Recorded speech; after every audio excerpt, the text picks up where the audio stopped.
বন্ধুরা, আমার নাম দীপালি। বাবা মায়ের আদুরে একমাত্র মেয়ে আমি। আমার পরিবারে আরও আছে আমার দাদা রতন আর ছোট ভাই পলাশ। আমি ভার্সিটি সেকেন্ড ইয়ারে পড়ি। আমার বয়স 23 বছর। উচ্চতা 5 ফুট 3 ইঞ্চি। তখন আমার বয়স 18। আমি কলেজের ফার্স্ট ইয়ারে পড়ি। পলাশ ক্লাস 10-এ পড়ে। পলাশ আর আমি পিঠাপিঠি ভাই বোন। পলাশকে আমি বোকা ভাবতাম, কারণ ও সব সময় বোকা হয়ে থাকত। আমরা দুইজন একই রুমে থাকি। পলাশ ভূতের গল্প পছন্দ করে। কলেজে উঠার পর আমাকে বয়সের তুলনায় বেশ বড় দেখাত। কলেজের ছেলেগুলো সব সময় আমার দিকে তাকিয়ে থাকত, আমারও বেশ ভালো লাগত, তবে আমি কাউকে পাত্তা দিতাম না। কারণ আগে আমি মনে করতাম আমার পরিবারের সবাই খুব শালীন। আমার উচিত আমার পরিবারের রেপুটেশনের লিগ্যাসি বজায় করা। সেদিন পলাশ কোনো এক মুভি দেখে ও ভীষণ ভয় পায়, নিজের বিছানায় একা ঘুমাতে ভয় পাচ্ছিল। পলাশ আমার কাছে এসে রিকোয়েস্ট করে যাতে আমি ওর সাথে গিয়ে ঘুমাই। আমি প্রথমে ওকে নিয়ে খুব হাসাহাসি করি, কিন্তু আমি দেখি ও সত্যিই ভয় পেয়েছে। কিছুতেই একা ঘুমাতে যাবে না। কিছু উপায় না পেয়ে আমি ওর সাথে ঘুমাতে গেলাম। আমি ভাবছিলাম যে পলাশ ঘুমিয়ে পড়লে আমি নিজের বিছানায় ফিরে আসব। অনেকক্ষণ হয়ে গেলে আমি ভাবলাম পলাশ ঘুমিয়ে পড়েছে। নিঃশব্দে ওর বিছানায় ছেড়ে নিজের বিছানায় চলে এলাম। কিছুক্ষণ পর পলাশ ঘুম থেকে উঠে বসে আমাকে বিছানায় না দেখে কান্না শুরু করে দেয়। আমি নিজের বিছানায় ছেড়ে ওর কাছে গেলাম। পলাশ আমাকে জিজ্ঞাসা করে আমি কেন ওকে একা ফেলে চলে গেছিলাম। আমি জবাব দিলাম, পলাশের বিছানায় ছোট, এখানে দুজন পাশাপাশি ঘুমানো যায় না, তাই আমি উঠে গেছিলাম। পলাশ বলতে থাকে আজ রাতটা কষ্ট করে ওর সাথে ঘুমাতে, ও ভীষণ ভয় পেয়ে আছে। আমি কোনো উপায় দেখলাম না, শুয়ে পড়লাম। আমি পলাশের দিক করে ঘুমিয়েছিলাম। একটু পর পলাশ ওর হাতটা রাখল। আমি অবাক হয়ে গেলাম। আমি এবার পলাশের দিকে ফিরলাম। পলাশ জেগে আছে। আমাকে ঘুরে যেতে দেখে কোনো ভাবান্তর হলো না। আমি ওকে জিজ্ঞাসা করলাম ও কেন এমন করছে। পলাশ বলল, তাহলে দাদা কেন মায়ের সাথে এমন করে। পলাশের কথা শুনে চমকে উঠি। আমি ওর কথা অবিশ্বাস করতে পারছি না। আর আমার সাথে কখনো মিথ্যা বলেনি। আজ বাবা বাড়ি নেই। পলাশকে বললাম আজ বাবা বাড়ি নেই। পলাশকে নিয়ে মায়ের ঘরের সামনে গেলাম। মায়ের ঘরের দরজা ভেতর থেকে দেয়া। যা দেখলাম পলাশের কথা শতভাগ বিশ্বাস করলাম। পলাশ আমাকে বলল কাল বাবা আসলে আমি বাবাকে বলে দিব। আমি পলাশকে ঘরে নিয়ে আসলাম। পলাশকে বললাম আমাদের পরিবার স্পেশাল পরিবার। এই পরিবারে বাবা মাকে, মা বাবাকে, মা ছেলেকে, ছেলে মাকে, সবাই সবাইকে ভালোবাসতে পারে। পলাশ জিজ্ঞাসা করল সবাই পারলে আমি ভালোবাসতে পারবো না কেন। আমি বললাম নিয়ম নেই। পলাশ জানতে চাইল নিয়ম কারা বানায়। আমি বললাম বড়রা। পলাশ বলল বাবা সবার বড়। পলাশ বাবার কাছে যেতে চাইল, কিন্তু পলাশকে কোনোভাবে বোঝানো যাচ্ছে না। তখন আমি পলাশের কথা মেনে নিলাম। তখন পলাশের মুখে হাসি ফুটে উঠল। আমি পলাশের বিছানায় বসে আছি। সে অদ্ভুত আচরণ করতে লাগল। এরপর আমরা আরও মিশুক হয়ে গেলাম। আমাদের পরিবার রক্ষণশীল, এদিকে মাও ভীষণ ধার্মিক। কিন্তু দাদা কিভাবে মাকে এত ভালোবাসল ভেবে পেলাম না। ব্যাপারটা জানার জন্য ভীষণ কৌতূহল হলো। আমি পলাশকে জিজ্ঞাসা করি, কোনো উত্তর দিতে পারে না। আমরা এক ছুটিতে পরিবার নিয়ে ঢাকা ঘুরতে গেলাম। গিয়ে একটা হোটেলে উঠলাম। তখন প্রচুর ভিড় থাকায় বাবা শুধু 2টো রুম ভাড়া নিতে পারলেন। বাবা আর মা নিজেদের জন্য একটা রুম নিলেন, আর আমাদের 3 ভাই বোনদের জন্য অন্য রুমটা দিলেন। আমরা সারাদিন দর্শনীয় স্থান ঘুরলাম। সন্ধ্যায় ক্লান্ত হয়ে হোটেলে ফিরলাম। ফ্রেশ হয়ে খাওয়া দাওয়া সেরে যে যার রুমে চলে গেলাম ঘুমানোর জন্য। রুমে 2টো ডাবল বেড ছিল। একটাতে আমি ঘুমালাম আর অন্যটাতে 2 ভাই। আমরা সবাই ক্লান্ত ছিলাম, তাই বিছানায় শুতেই চোখে ঘুম চলে এলো। দাদা ঘুমিয়ে গেছে। আমারও ঘুম ধরেছে। এমন সময় পলাশ আমার কাছে চলে এল। ও বল দাদার সাথে ঘুমাবে না। আমি বললাম তাহলে আমার পাশে এসে ঘুমাতে। বাইরে বৃষ্টি হচ্ছিল। পরিবেশটা ঠান্ডা ঠান্ডা ছিল। রাত একটু গভীর হলে পলাশ অদ্ভুত আচরণ করতে লাগলো। ঘরে দাদা আছে, ঝামেলা হতে পারে। তখন ভাবলাম যদি দাদা কিছু বলে তাহলে দাদাকে বলে দেব দাদার আর মায়ের ব্যাপারে আমরা জানি। বাইরে কোথাও শব্দ করে বাজ পড়ল। বাজের শব্দে দাদা জেগে যায়। পাশে পলাশকে না দেখতে পেয়ে আমার বেডের দিকে তাকাতে আবছা অন্ধকারে আমাদের দেখতে পায়। দাদা বলে উঠল, পলাশ তুই কি করছিস? আমি বললাম, দাদা ওর তোমার সাথে ঘুমিয়ে অভ্যস্ত নয়, তাই আমার কাছে এসে ঘুমিয়েছে। দাদা মুখ ফিরিয়ে ঘুমিয়ে পড়ল। কিছুক্ষণ পর দাদার লম্বা লম্বা নিঃশ্বাসের শব্দ শুনে নিশ্চিত হলাম দাদা ঘুমিয়ে পড়েছে। আমি পলাশের দিকে তাকিয়ে দেখি ও হাসছে। আমিও হেসে ফেললাম। এমন সময় দাদা এসে আমাকে টেনে উঠে বসায়। আমি দাদার দিকে তাকিয়ে দেখি দাদা রেগে আছে। আমি দাদাকে জানালাম আমি জানি দাদা আর মায়ের কথা। একথা শুনে দাদার মুখ শুকিয়ে গেল। এরপর সবাই ঘুমিয়ে পড়লাম। সকালে সবার সাথে খাবার খেতে গেলাম। দিনটা ভালোই কেটে গেল। রাতে খাবার খেয়ে ঘরে এসেছি। কাপড় গুছিয়ে নিচ্ছি, কারণ কাল ভোরে রওনা দিব আমরা। পলাশ সারাদিন প্রচুর দৌড়ঝাঁপ করে ক্লান্ত রুমে এসে ঘুমিয়ে পড়েছে। আমার কাপড় গোছানো শেষ হলে দাদা আমার সামনে এসে দাঁড়ালো। আমি উঠে দাঁড়িয়ে জিজ্ঞাসা করলাম সে কি বলতে চায়। দাদা বলল, আমার আর পলাশের কথা মা জেনে গেছে। আর এও জানে আমরা মায়ের কথা জানি। মা বলেছে নিজেদের কথা যাতে নিজেদের ভেতরেই থাকে, বাবা যেন না জানতে পারে। পরদিন সকালে রওনা দেওয়ার কথা থাকলেও আমরা আরও কিছুক্ষণ দেরি করে বিকালে মাইক্রোতে রওনা দিলাম। পলাশ বসেছে ড্রাইভারের পাশের সিটে, বাবা আর আমি মাঝের সিটে, দাদা আর মা পেছনের সিটে। আঁকাবাঁকা রাস্তা, সেই সাথে ভাঙ্গাচূড়া। গাড়ি চলার সময় দুলতে থাকে। তখন সন্ধ্যার নেমে এসেছে, চারপাশে অন্ধকার। ভেতরে মাইক্রোর লাইট নেভানো থাকায় কেউ কাউকে দেখতে পারছে না। তারপর রাস্তায় এক জায়গায় আমরা খেতে নামলাম। বাবা আগেই রেস্টুরেন্টের দিকে চলে গেছে। আমি মায়ের শাড়ি এলোমেলো হয়েছিল সেটা ঠিক করে দিলাম। মা আমার মাথায় হাত রেখে বলল, অনেক বড়। সেদিন বাসায় যেতে যেতে বেশ রাত হলো। সবাই ক্লান্ত ছিল, তাই ফ্রেশ হয়ে ঘুমিয়ে পড়ল। পরদিন আমি ভার্সিটি গেলাম। ভার্সিটি থেকে ক্লাস করে বিকালে বাসায় আসলাম। সেদিন রাতে পলাশ আর আমি রুমে ছিলাম, এমন সময় দরজায় নক পড়ল। আমি খুলে দেখি দাদা। দাদা আমাদের রুমে আসলো। এরপর দাদা আর পলাশ অদ্ভুত আচরণ করতে লাগল। আমরা এক বোকার স্বর্গে বাস করছিলাম এই ভেবে যে আমার পরিবার সবচেয়ে ধার্মিক, রক্ষণশীল। রক্ষণশীল কথাটা হয়তো ঠিক, কারণ আমার বাবা পরিবারের ঐতিহ্য রক্ষা করে গেছেন। চিরায়ত কোন ধর্মের বালাই নেই আমাদের কারো মধ্যে। পরিবারের একজন নিষ্ঠার সাথে তাদের কাজ ধর্ম পালন করছে। ছোটতে দেখতাম বাবা প্রায় সময় কাজের জন্য বাইরে থাকত, আর এই সময় একা মাকে হেল্প করতাম আমি আর দাদা। রতন সম্পর্কে আমার আপন বড় ভাই, ওকে দাদা বলে ডাকি। দাদা ছোট থেকে মায়ের সাথে সাথে ছিল।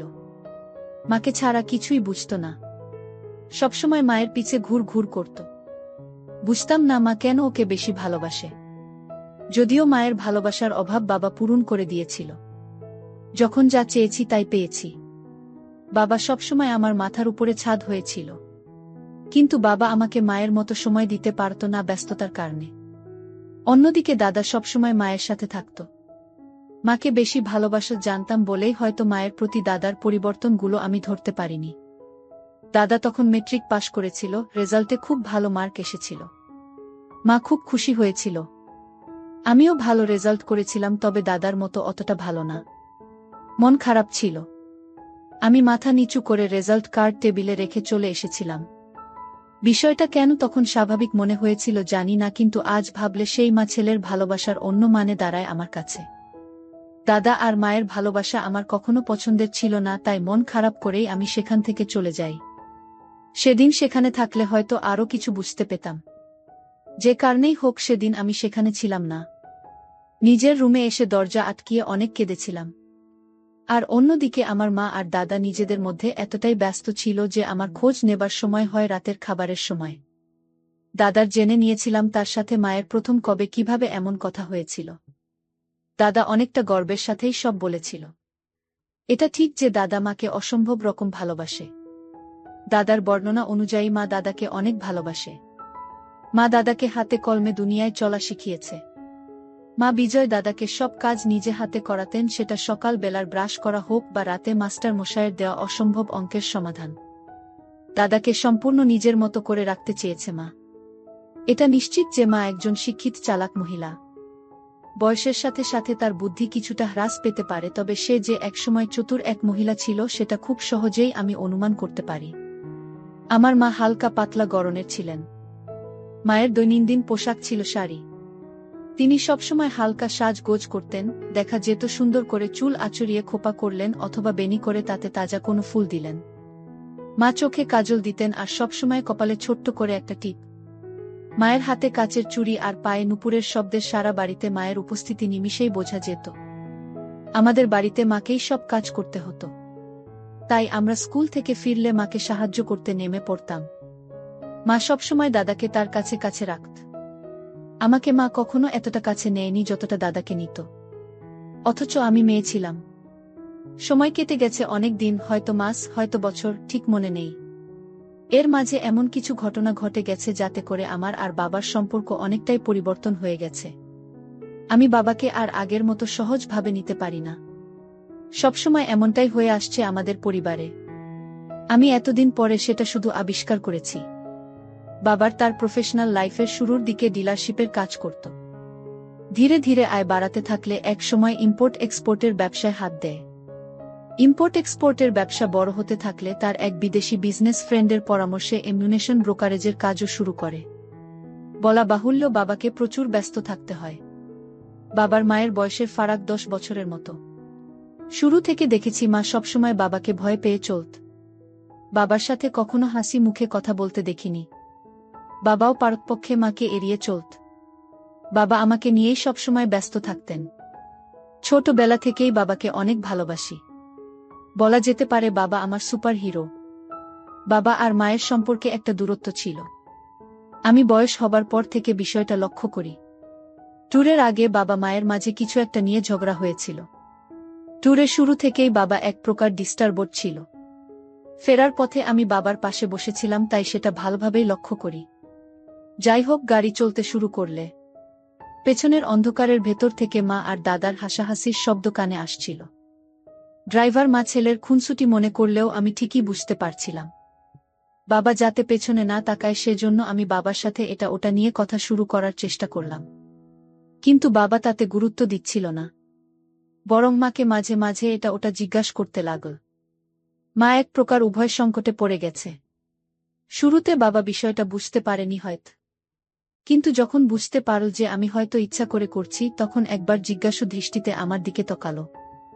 আমি মাথা নাড়ালাম, কিছু না এই বলে বাবার কাছ থেকে একটু দূরে সরে বসলাম। আমাকে অবাক করে দিয়ে বাবা অদ্ভুত কথা বলল। বাবাকে মায়ের সাথে কথা বলা থেকে দূরে রাখতে পার ভেবেই স্বস্তি লাগতে লাগল।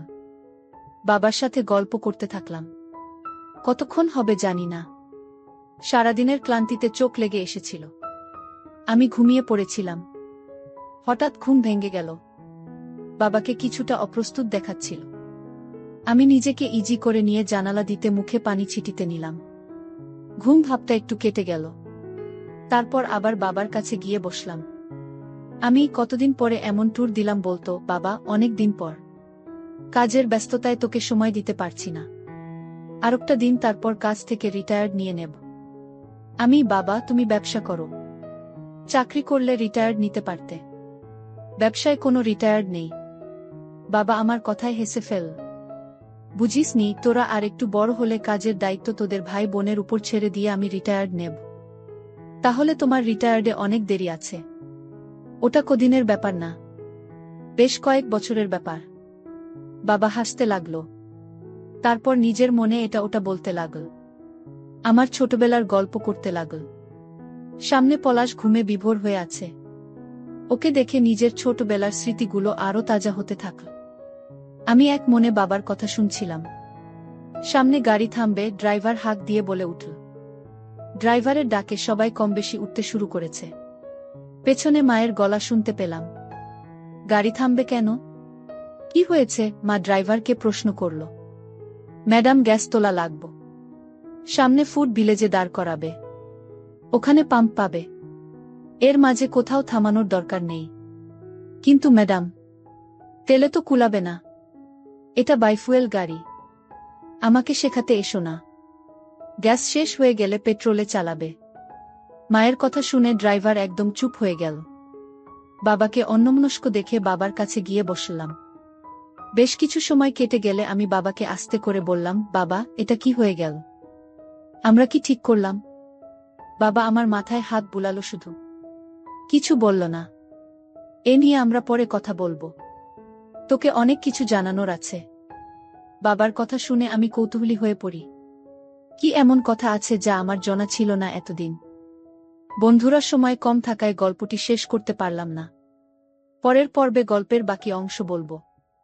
সবাই ভালো থাকুন, ধন্যবাদ। হ্যালো আমার ভালোবাসার বন্ধুরা, কেমন আছো সবাই? আশা করি সকলেই ভালো আছো। আমি তোমাদের প্রিয় চুমকি আপু আবারও চলে আসলাম নতুন একটি গল্প নিয়ে। গল্পটি শেষ পর্যন্ত শুনলে তোমাদের দাঁড়িয়ে যাবে। তখন আমার বয়স 18। গরমের ছুটিতে নারায়ণপুর নামের এক গ্রামে গেছি বেড়াতে, আমার একমাত্র মাসির বাড়িতে। আমার মাসির নাম রীতা দেবী। মাসির বয়স তখন 39। মেসো মিলিটারিতে চাকরি করে। বর্তমানে উনি কাশ্মীরে আছেন। মাসির কোনো বাচ্চা কাচ্চা হয়নি, তবে প্রতিবার মেসো এলে জোর চেষ্টা চালায়। এবারও তার ব্যতিক্রম হয়নি। গতকালই মেসো ছুটি শেষ করে চাকরিতে গিয়েছে, আর আমি এলাম আজ দুপুরে। মাসিদের বাড়িটা নদীর পাশেই। একতলা একটা বাড়ি, সামনে একটু উঠোনের মতো, চারপাশে পাঁচিল দেওয়া, পেছনে কলঘর, 3 দিকে টিনের ঘেরাও, আর সামনে একটা পর্দা টাঙানো। আমি মাসির বাড়িতে ঢুকে মাসি মাসি বলে চেঁচাতে লাগলাম। কোনো সাড়া পেলাম না। তবে ঘরের দরজা খোলা দেখে আমি ঘরে ঢুকে জামা বদলে নিলাম। হঠাৎ পেছন থেকে মাসির ডাক শুনতে পেলাম, বাবু তুই? আমি ঘুরে তাকাতেই আমার সারা গা কাঁপতে লাগলো। মাসি একটা গামছা কোনো রকমে জড়িয়ে দাঁড়িয়ে আছে, আর আমি মাসির এই নতুন রূপ দেখে গরম হয়ে গেলাম। মাসি এবার সামনে এসে দুহাতে আমার গালটা ধরে বেশ অভিমান করেই বলল, এতদিন পর বুঝি এই পরমুখী মাসিটাকে মনে পড়ল তোর? আমি আমার মা বাবার একমাত্র সন্তান। মাসি আমাকে নিজের সন্তানের চেয়েও বেশি ভালোবাসে, অথচ এই মাসিকেই দেখে কেন জানি আমার ভিতরে কেমন করছে। আমি সেটা বুঝতে পেরে মাসির কাছ থেকে নিজেকে সরিয়ে নিলুম যাতে মাসি টের না পাই। আমি বললাম, এতদিন পরে এসেছি তো কি হয়েছে? এবার অনেক দিন থেকে পুষিয়ে দেব। দেখো পরে আবার আমার জ্বালাতন সহ্য না করতে পেরে তাড়িয়ে না দাও। তুই যত পারিস আমাকে জ্বালাস, তাতে আমার আপত্তি নেই। যা তুই হাত মুখ ধুয়ে আয়, আমি তোর খাবার দিচ্ছি। এই বলে মাসি তার ঘরে গেল কাপড় পরতে।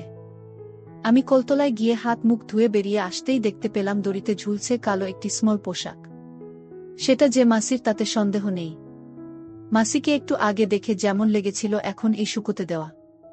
এমন সময় মাসির ডাক শুনতে সংবিত ফিরে পেলাম। আমি তাড়াতাড়ি রান্নাঘরে গেলাম। খাওয়া দাওয়াটা ওখানেই হয়।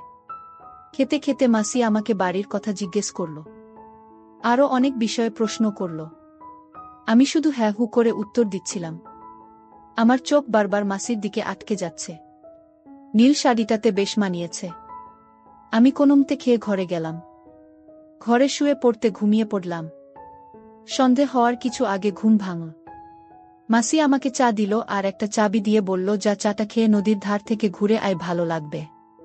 আর এই চাবিটা রাখ, আমি একটু মন্দিরে যাব। আমি চলে এলে তো এলামই, আর না এলে তুই এই চাবিটা দিয়ে তালা খুলিস।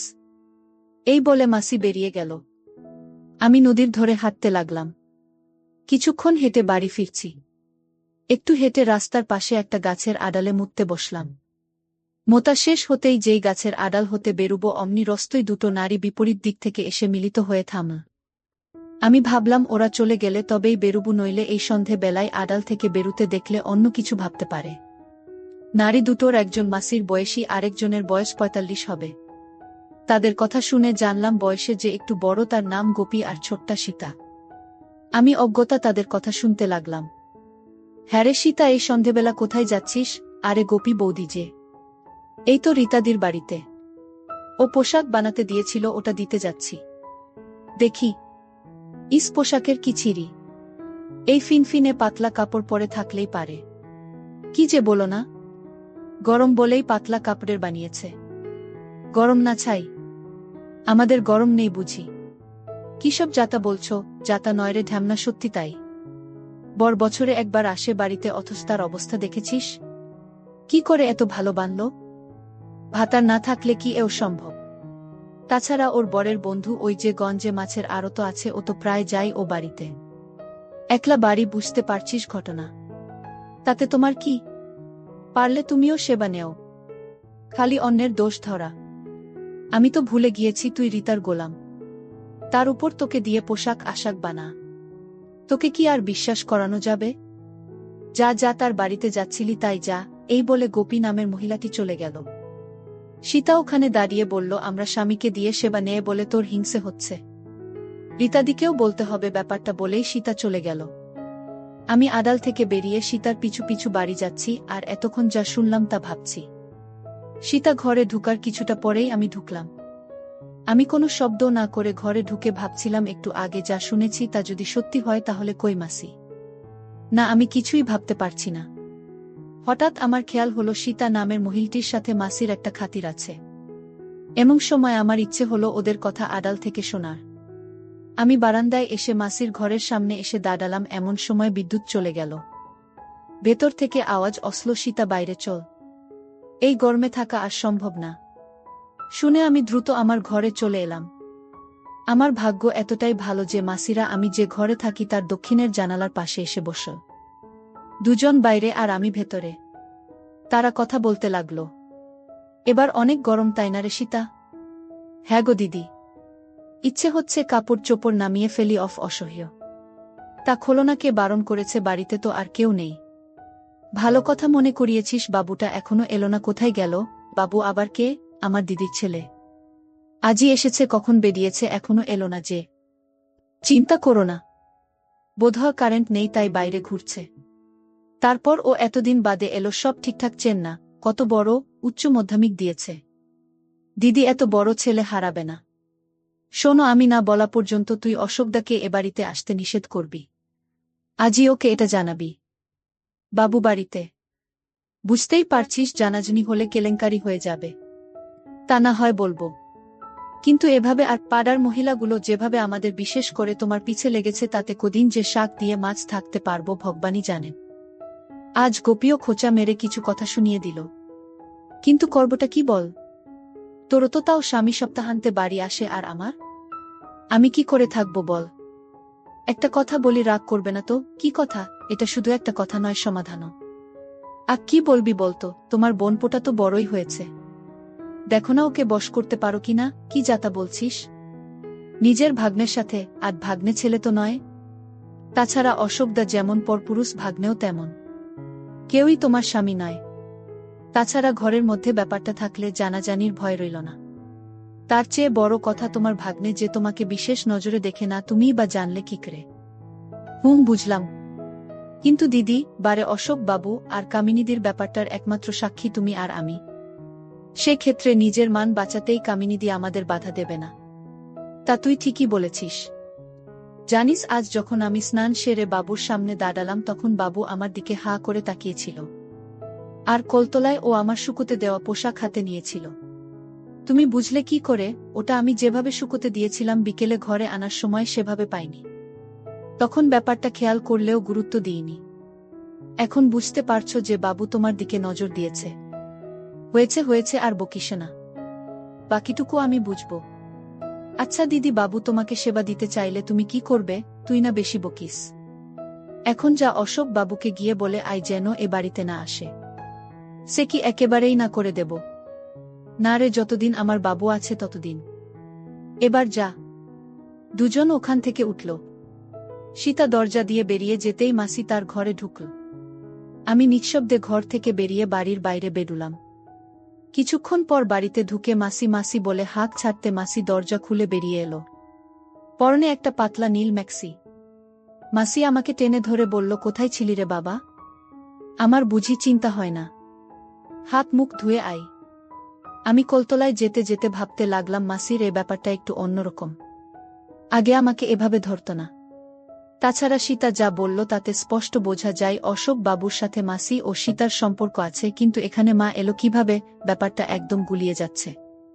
তবে মাসির কথা ভাবতে আমার কেমন যেন হচ্ছে। এসব ভাবতে ভাবতে রাতের খাবার খেয়ে শুয়ে পড়লাম।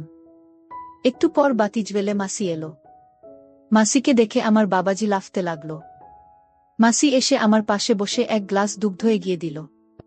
নে বাবা, খেয়ে নে, তুই অনেক টায়ার্ড, এটা তোকে শক্তি যোগাবে। দেখিস না মায়েরা নিজেদের সন্তানদেরকে কত যত্ন করে খাওয়ায়। অবশ্য ভগবান আমাকে সে সুযোগ দেয়নি।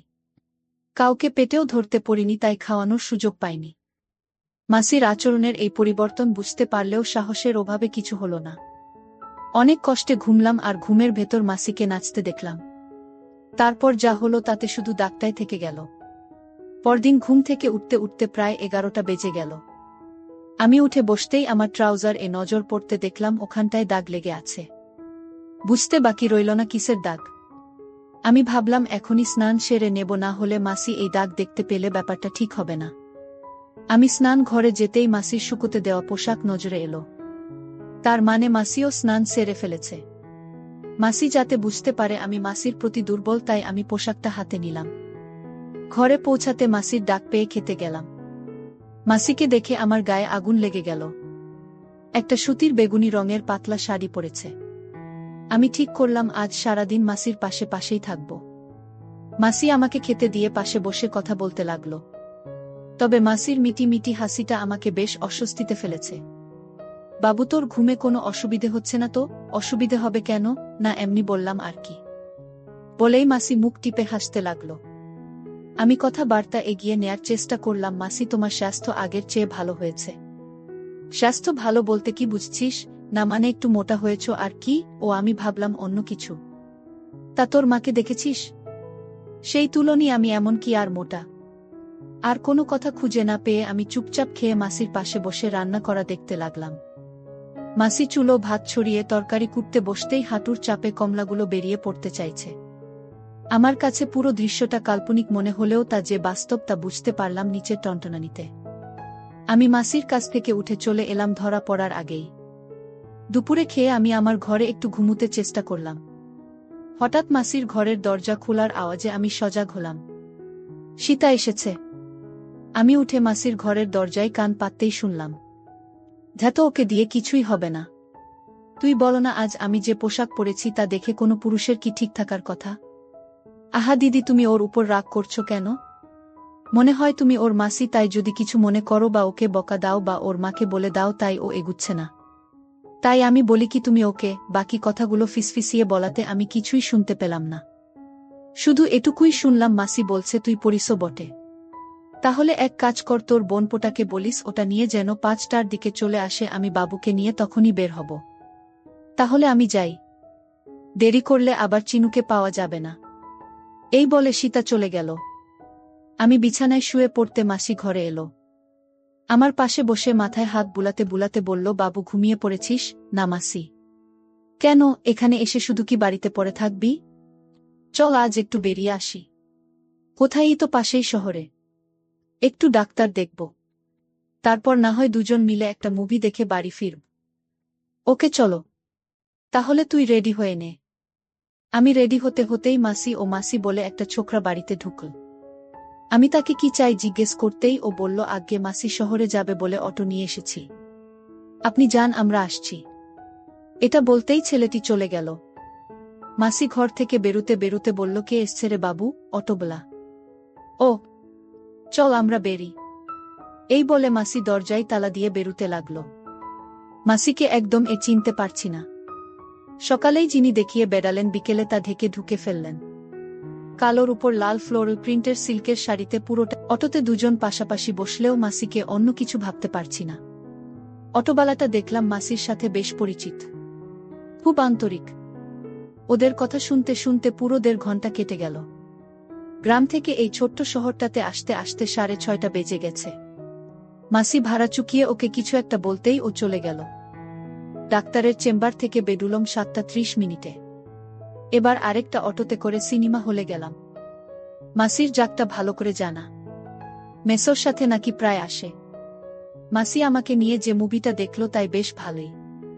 তবে মুভির মাঝখানে মাসি বাচ্চা ঘরে গেল আর ফিরে এলো নায়িকার বেশে। আমি শুধু ভাবতে লাগলাম, মাসি হঠাৎ এই বেশ ধরল কেন? তাহলে আজ রাতেও কি কিছু হবে? মুভিটা শেষ হতেই আমরা বেরুলাম। তখন প্রায় রাত 10টা। মাসিকে যাওয়ার কথা বলতেই মাসি অবাক হয়ে বলল, পাগল হয়েছিস? এত রাতে কোনো অটোওয়ালা নিজের বউকে ফেলে এত দূরে যাবে? তাহলে আজ রাতটা এখানেই কাটাতে হবে রে। এখানে?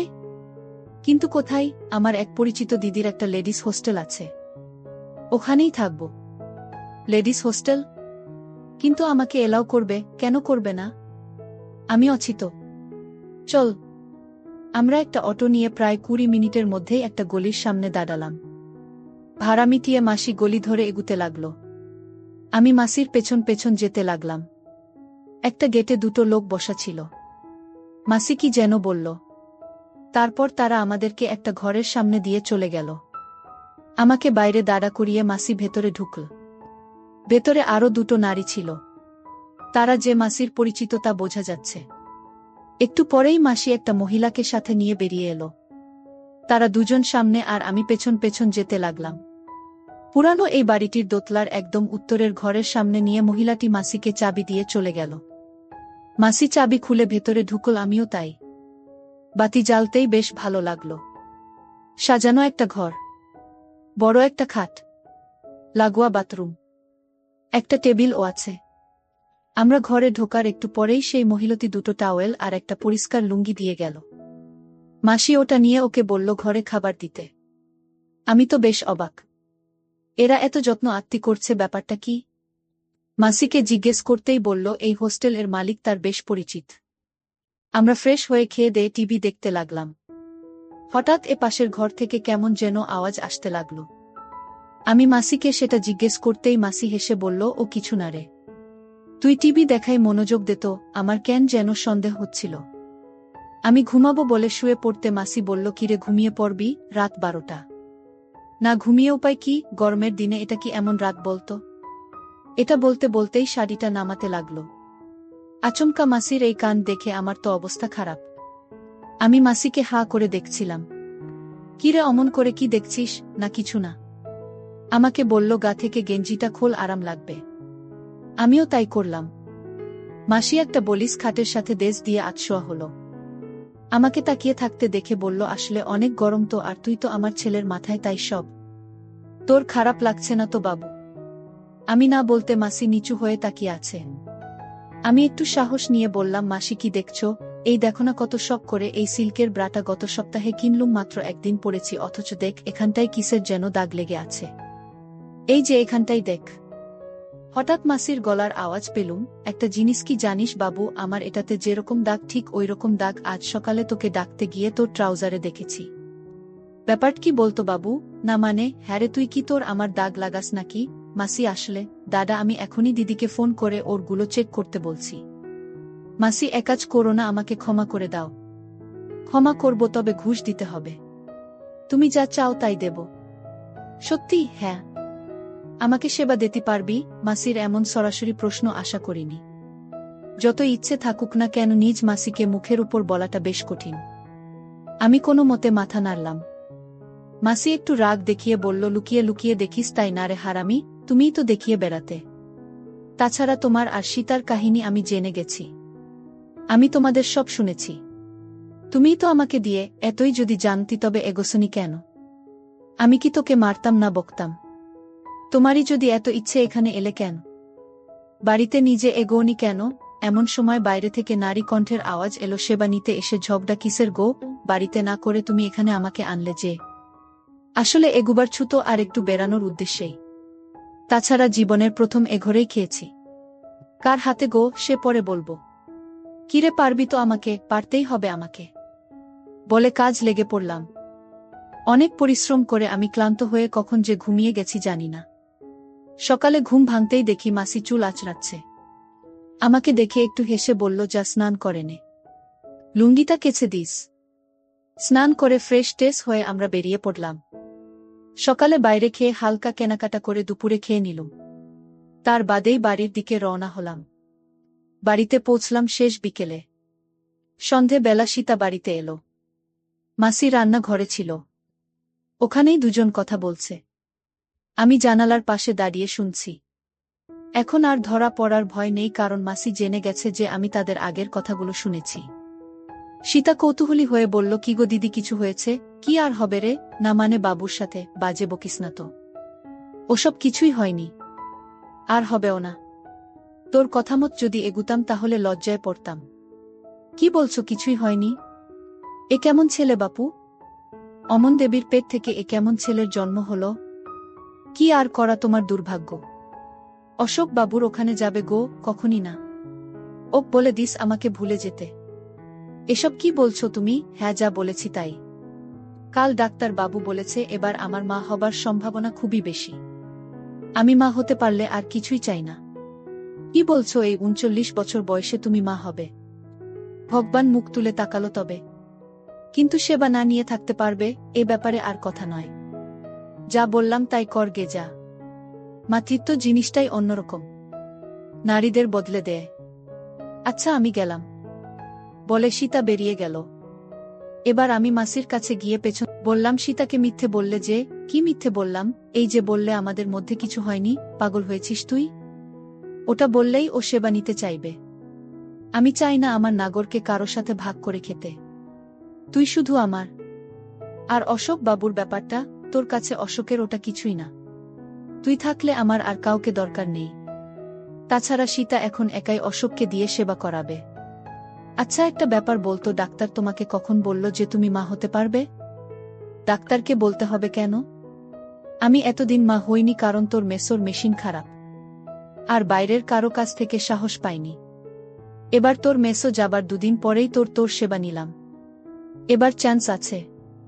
একে তো তুই ঘরের মানুষ, তার উপর তোর মেসো বুঝবে যে ওর তাতেই হয়েছে। এসব কি বলছো মাসি? এতে অবাক হওয়ার কি আছে? আচ্ছা মাসি, একটা কথা বলি। কি কথা? হ্যাঁ, যা বলছিলাম, সীতা বলছিল মার কোনো এক ঘটনার সাক্ষী তুমি আর সীতা। ব্যাপারটা কি বলতো? না না, তেমন কিছু না। মাসি, তুমি কিছু একটা লুকাচ্ছ। সত্যি করে বলো কিন্তু, নইলে আমিও সব বলে দেব সবাইকে। বাজে বকিস না তো। শুধু শুধু রেগে যাচ্ছিস কেন? রাগার কারণ আছে বলেই রাখছি। তুমি সত্যিটা বলছো না কেন? তোর শুনতে ভালো লাগবে না। তুই আমাকে বলতে জোর করিস নে। না, তুমি বলো। আমি শুনব। রাগ করতে পারবি না কিন্তু। ঠিক আছে, বলো। অশোক বাবু আর তার দুজন বন্ধু দিদিকে সেবা দিয়েছিল। মা কি রাজি ছিল? আসলে তোর বাবা তো ২-৩ বছরে একবার দেশে আসে, তাই বুঝতেই পাচ্ছিস দিদির একটা চাহিদা ছিল। সেই চাহিদা কি এখনো আছে? আছে তো বটেই। চাহিদা মেটাই কি করে? যেভাবেই মেটাক না কেন, সুখ তো আর পায় না। মেয়েদের জ্বালা বড় কষ্টের। আমার মার কষ্ট কমানোর কোনো উপায় কি নেই? একটা উপায় আছে। কি? এমন কাউকে খুঁজে বের কর যে দিদিকে সুখ দিবে, কিন্তু বাইরের কেউ জানবে না। কোথায় পাবে এমন কাউকে? তাছাড়া মার সাথে অন্য কাউকে আমি মানতে পারব না। তাহলে তোকে হতে হবে সেই পুরুষ। মানে মাসির পাশাপাশি মাকেও সেবা করতে হবে।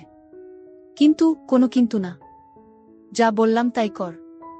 সকালে আমাকে তোর মতামত জানাস। আমি সে অনুযায়ী ব্যবস্থা নেব। পরবর্তী ২ ঘন্টা অনেক পরিশ্রম করে ঘুমিয়ে গেলাম। সামনে অজানা দিন। পরদিন সকলে ঘরের কাজটাজ সেরে মাসি রান্না ঘরে গেল। আমিও স্নান সেরে মাসির কাছে গিয়ে বসলাম। মাসি তরকারি কুটছিল। আমাকে দেখে হাসল। আমাকে চুপ থাকতে দেখে মাসি, কিরে কিছু বলছিস না যে? কি বলবো? দিদির ব্যাপারে কি ভাবলি? জানি না। মানে কি? তোর মতামত জানা। আমার মনে হয় তুমি মার সম্পর্কে যা বললে তা ঠিক না। মনে দিদি যে মেটাতে পারছে না, এটা আমি মিথ্যে বলেছি? হ্যাঁ। তাছাড়া আমার মনে হয় অশোক বাবুর ব্যাপারটাই মা রাজি ছিল না। এটা বলার পরই মাসি ফিক করে হেসে ফেল। হাসছো কেন? আমি হাসির কি বললাম? না, এমনি। আসলে নিজের মাকে সব ছেলেই সতী ভাবে। কিন্তু কি জানিস বাবু, আমি যা বলেছি তা সত্যি। এই যে আমাকে দেখ তোর মাসি, আমি, অথচ তুই সেবা না দিলে আমি বাঁচব না। তার মনে আমি একটা পাকা জিনিস, তাই না? তা তুমি যে একটা জিনিস, সেটা প্রমাণিত। তোর মা কিন্তু এই রিতার বোন। আমার চেয়ে কে বেশি চেনে আমার বোনকে শুনি? আর তুই সে দিনের ছেলে বলছিস তোর মা সতী? এসব কি বলছো দিদা? সে অনেক পুরানো কথা, বাদ দে। আমাকে একটা কথা বলবি? কি?